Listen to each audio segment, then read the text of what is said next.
Everything we have so far indicates that that person was in the house and did not make it out. A recovery mission for a 12-year-old boy in Markham. Officials believe he died after an explosion and fire at his family's home. The boy's mother and two brothers survived the fire but were taken to the hospital in critical condition. His father wasn't home at the time, but today watched as emergency crews searched for his son's body. Greg Ross begins our coverage tonight from Markham. As fire crews used heavy machinery to slowly rip apart his home, Tahir Hamid watched and waited, hoping they would recover the body of his 12-year-old son, Iran, believed to still be in the basement of the house. Hamid was too distraught to talk, but a family friend described Iran this way. He was like a really quiet, bright kid, very smart, very well-mannered. The rest of Hamid's family, his wife Chia, his 6-year-old son Jir, and his 14-year-old son Ahmed, were all taken to hospital with critical injuries after an explosion in their house. To make matters worse, family and friends have not been able to be by their side. Yeah, with the coronavirus outbreak, we can't even go visit the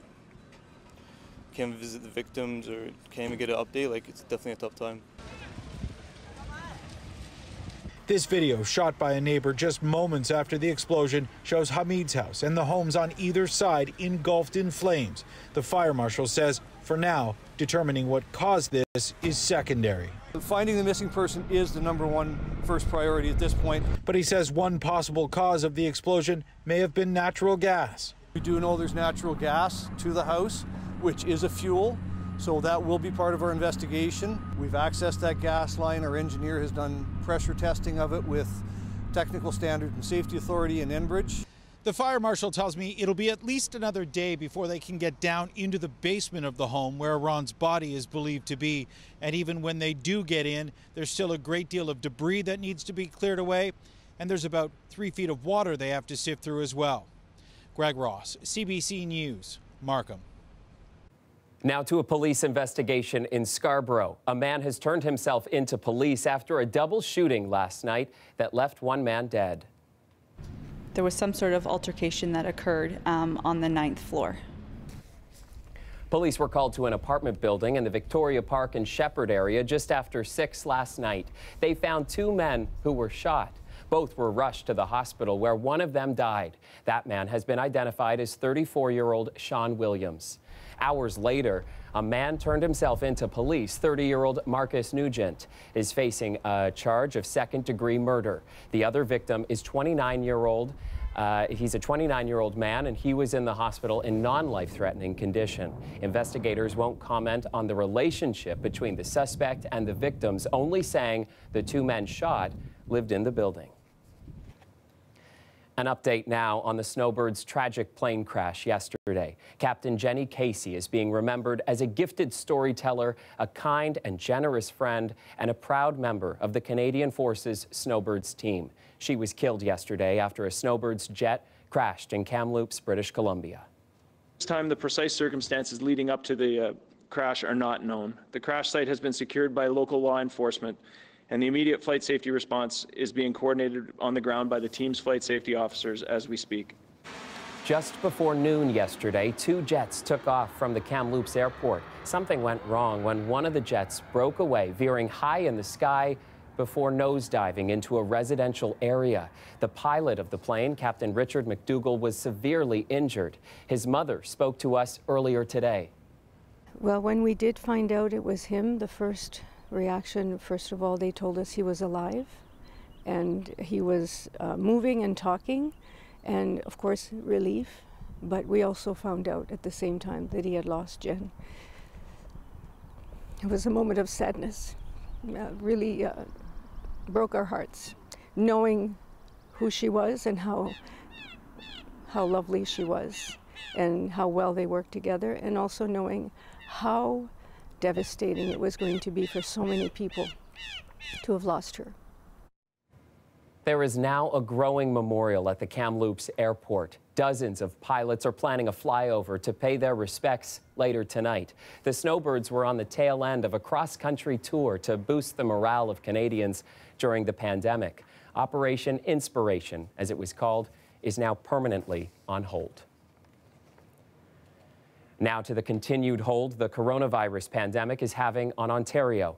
Tomorrow, many businesses will be allowed to open up, from retail outlets to car dealerships to pet groomers. But despite the 9-week lockdown, some business owners worry the reopening is too hasty. Lauren Pelly joins us now live from Dundas and Dufferin. And Lauren, those stores behind you are the kind of businesses allowed to reopen starting tomorrow. Exactly. Any storefronts in a space like this where it's outdoors and not in a shopping mall, they have the green light to start their business again. But we spoke to some of them today and they don't feel ready to do that safely. Cal McLean opened this West End record shop last summer. The Beatles, always a popular seller. Amid the pandemic, it's been closed now for weeks, but McLean isn't rushing to reopen. Reopening Tuesday, that's not enough time to get everything in order to open safely. Last week's provincial announcement, he says, came too suddenly. I'll probably need a spit guard, masks, hand sanitizer, enough for customers as well. And that's an expense on top of my rent, and it's, again, a lot to acquire in just a few days. Over in Riverside, Daniel Cohen also has safety on his mind. His 2 arts market locations rent space to dozens of vendors.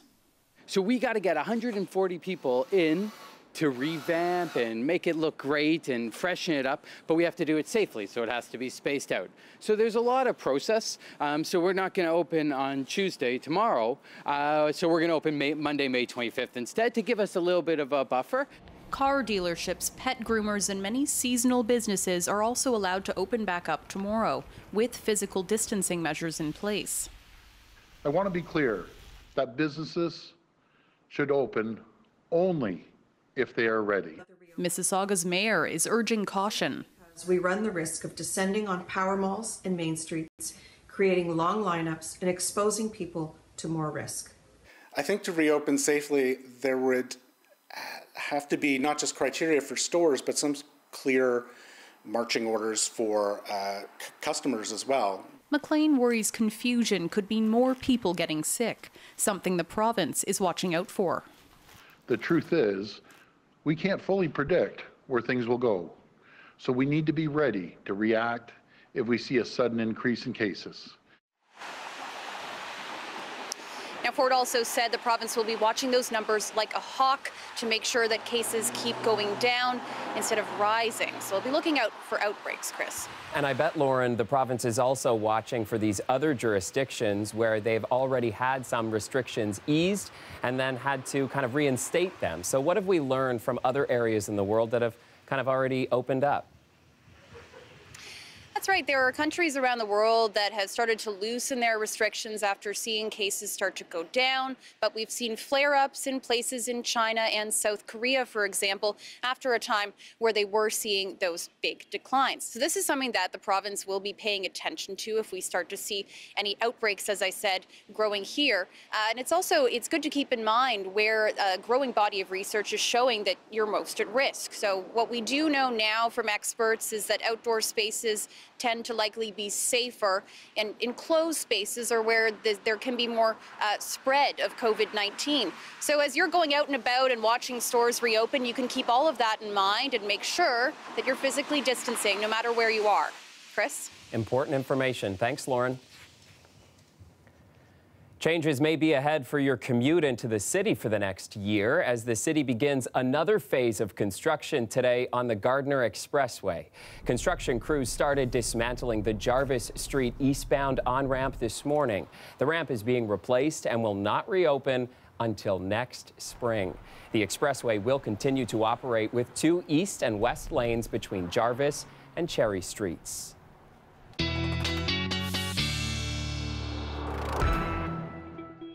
Some heavy rain causing streets to flood south of Windsor this afternoon. Drivers are being asked to stay off the roads near the Detroit River in LaSalle, and residents with flooded basements are being told not to go downstairs if the water has submerged anything electrical. Important tips there, but Colette, I bet this is not the holiday Monday a lot of people had hoped for. No, that's absolutely right, Chris. And those areas there are still a special weather statement in place into southwestern Ontario, although the rain kind of tapering down to showers. So we'll get into some improvement in terms of the conditions. But you can really see where the rain was kind of falling today, illustrated by the temperatures, where they're a little cooler. Around St. Catharines, Hamilton a little cooler today, too, in those lower teens, 15 for Windsor. And then you look towards the east, and in the Ottawa Valley, 19 degrees for the nation's capital, even Kingston coming in at 19 degrees currently, because just a little bit further away from where that center, that core of the rain is. And it's really been cut off here, and that's why it's sort of been sticking with us, and the rain sticking with us for so long. It's being blocked by the east by another system. It's not really being picked up in the upper atmosphere by the winds, and the center of the low is actually right here, and that's just a stream of moisture coming up from the Gulf. But on a positive note here, this is going to start to push further south and move to the east. Not only that, but Tropical Storm Arthur also pushing away from the Carolinas tonight and moving out over the Atlantic and away from the coastline there. And once we get out of this pattern, things really change and become quite positive in terms of dry with sunshine and a trend towards temperatures going up as we get towards the end of the week. So if we look ahead, yes, there'll be some cloud cover tomorrow and some gusty winds, but then we get into some clearing and we're going to see some sunshine through midweek into Thursday, and then late Thursday, the next chance of seeing some showers as we go into Friday for southwestern Ontario, and we get into a slim chance of that. We'll certainly see a little more cloud cover towards the GTA, but mostly it's going to be dry once we get this system out of here. These are some of the strong winds, though, the gusts that we'll be seeing, especially for southwestern Ontario. But even as we go towards tomorrow morning, it becomes quite breezy all the way towards Kingston, up towards Ottawa, Brockville, Cornwall, through those regions too. And then those winds will begin to ease by tomorrow later in the day. So a little blustery tonight in southwestern Ontario and certainly tomorrow. A look at some of the readings tonight with those showers tapering off. We still have some cloud cover tomorrow, but you're into upper teens in southwestern Ontario. At the GTA tonight, temperatures near seasonal as we begin drying out and lose some of that cloud cover, especially by tomorrow afternoon. Ottawa, you haven't had as much to deal with tonight. Your readings a little cooler towards Hawkesbury. Tomorrow looking like actually a quite pleasant day other than the breezy conditions in the morning. And as we look ahead, I said those temperatures would be going up. It takes a few days, but by the time we get towards Friday, we are talking low to even Saturday, some mid-20s, Chris. Oh my, that weather is sure worth the wait, isn't it? Yes, and I think we deserve it, right? Yeah, we do. Thanks for the glimmer of hope, Colette. You got it. The weather update is brought to you by Train, the most reliable heating and cooling brand. We test, so it runs. Take advantage of special offers now. It's hard to stop a train. There are approximately 50,000 people in Ontario waiting to get surgery after most were put on hold due to COVID-19. While hospitals can gradually resume operations tomorrow, patients at home have still needed care, and they've been receiving it virtually. Angelina King has the check-in on your checkups. Here's what the app looks like. So these are the measurements that I did this morning. Thanks to virtual care, Leora Seton hasn't stepped foot in a hospital in more than 2 months. Before, she was there a few times a week. Seton has congestive heart failure, but with medication, the right diet and exercise, and 2 pieces of technology, she's able to manage from home. Each day, she inputs her health information and any symptoms into an app, which is monitored by staff at the Peter Munk Cardiac Center. She also has a device implanted in her pulmonary artery that monitors for heart failure. This pillow sends the information back to PMCC. It's really like I'm having a hospital visit every single day, but I don't have to leave the comfort of my home. There's no doubt in my mind that the healthcare system has changed forever. Dr. Barry Rubin says the pandemic has pushed hospitals into the world of virtual care. More than half of the patients at PMCC have been receiving care by phone, video chat, or an app. UHN hospitals have created virtual COVID-19 assessment rooms where patients are seen through a camera and staff can hear their heartbeat and read their blood pressure all from another room. They can also get care from home after 2 UHN cardiologists created an app specifically to monitor COVID patients. After just 2 weeks of using it, more than 50 follow-up hospital visits were avoided. I've never seen anything move so quickly in healthcare. He says virtual care is directly addressing hallway medicine. It saves time, staffing, and PPE, creating capacity for patients who need to be seen in person. Post-pandemic, Rubin estimates half of clinical patients will be seen virtually. Any reasons for gratitude? Dorina Baston is a nurse manager at PMCC and says while the effects of the pandemic will linger, We'll be a little more vigilant for a while. the human component of healthcare will remain even in the virtual world. In the end, we only need for compassion, for understanding, for support. Feelings will never go away. Angelina King, CBC News, Toronto. We're also expecting to learn the government's plan for the school year tomorrow, whether it's canceled or not. Either way, grade 12 students know their reign as high school royalty won't end the way they may have dreamed. But as Talia Ricci shows us, students are finding ways to mark the milestone.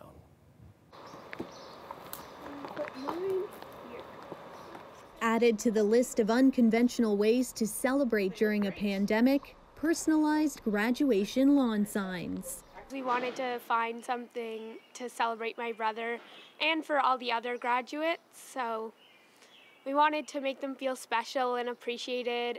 The sisters recently launched Grad Signs Canada, a small business where you can submit a photo and graduation details and have a sign delivered to your door in Toronto. They partnered with a local print shop, and part of the proceeds will go to the Daily Bread Food Bank. Even though COVID-19 has affected all of our lives, we're still finding such great ways to celebrate as communities. A gesture appreciated by their big brother.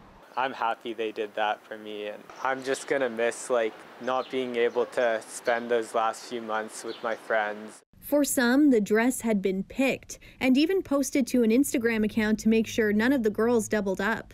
It's kind of upsetting because it's something that you look forward to since you're really, really young. But these besties on the prom committee found another way to bring their class together on the gram, asking classmates to submit a photo and what their plans are next year. It's assumed that we're probably not going to be going back to school.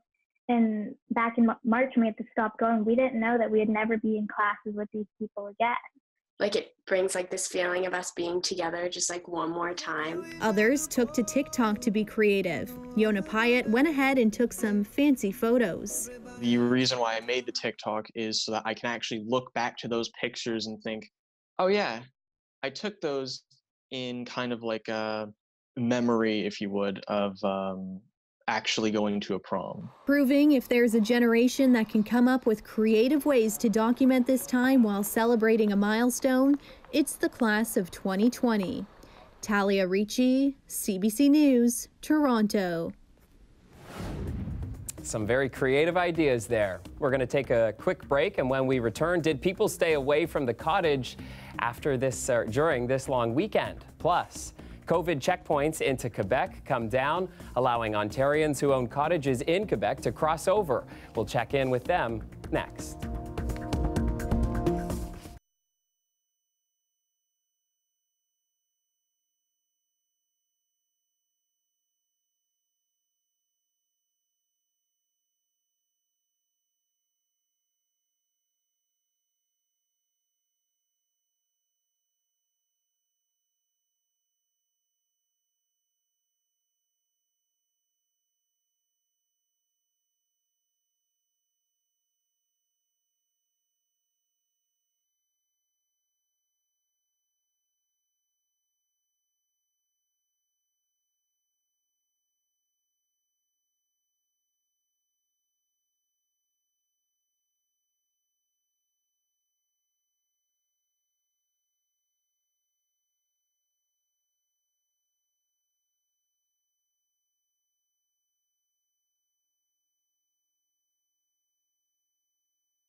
Welcome back. Well, it certainly looks like people stayed put this long weekend. Mayors in cottage country say it was unusually quiet for May 2-4.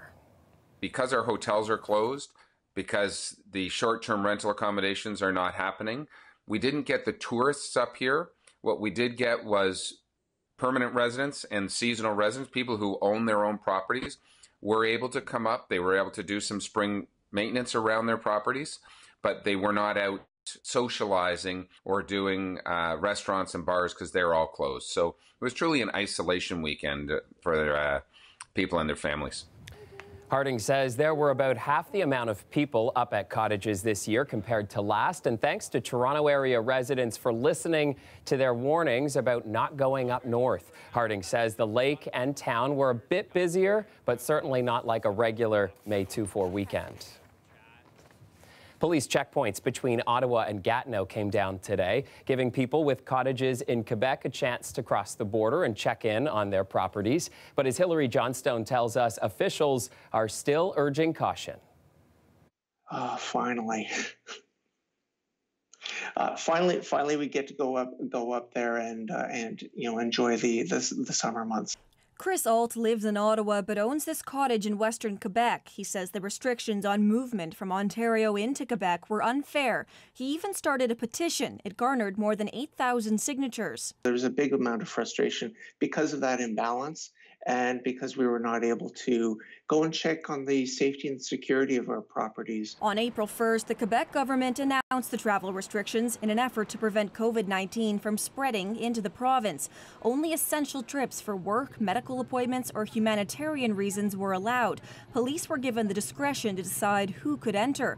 But Western Quebec politicians say they heard an earful from Ontarians who own cottages and second homes in the Outaouais. Many complaints, and we're not talking about a few dozen here. We're talking about hundreds, not counting the phone calls that I had. The mayor of Val-des-Monts says he originally agreed with the measures, but as the weeks went on, they became harder to justify since the restrictions weren't in place on the Ontario side. I couldn't really defend it because we had a lot of people from Gatineau crossing over to Ottawa, and some of them working in the health system.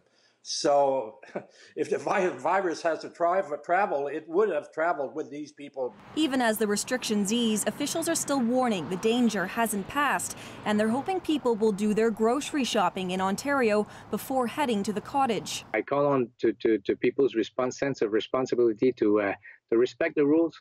Play it safe. We're not out of the woods yet. We have a very large group of friends up there, and we usually socialize every weekend with them, and we're not going to be able to do that, and that's a shame, but that's understandable. The Quebec government has warned that if the number of cases of COVID-19 goes up again, then the roadside checks could come back. Hilary Johnstone, CBC News, Ottawa. After the break, today's Frontline Hero. Stick around for that, and we will be right back.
Our frontline hero today is Dr. Alex Cottarella. He provides care to some of the most vulnerable and marginalized patients who walk through the doors of St. Michael's Hospital. Cottarella is a family physician working with the addictions team, and his friend John Mong wanted to recognize him for his work. Mong says as a clinician, Cottarella is kind and conscientious. As an advocate for patients with substance use, he is articulate and tireless. In addition to his clinical duties, he has previously petitioned the Ontario government for increased acceptance of and access to harm reduction strategies, and is now involved in the process to establish care for patients with COVID who are part of the Toronto shelter system.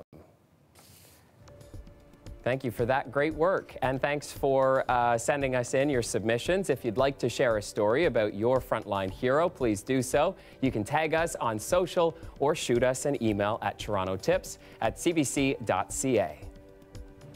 And that is our show for tonight. I'll be back with you at 11 right after the National. We'll see you then.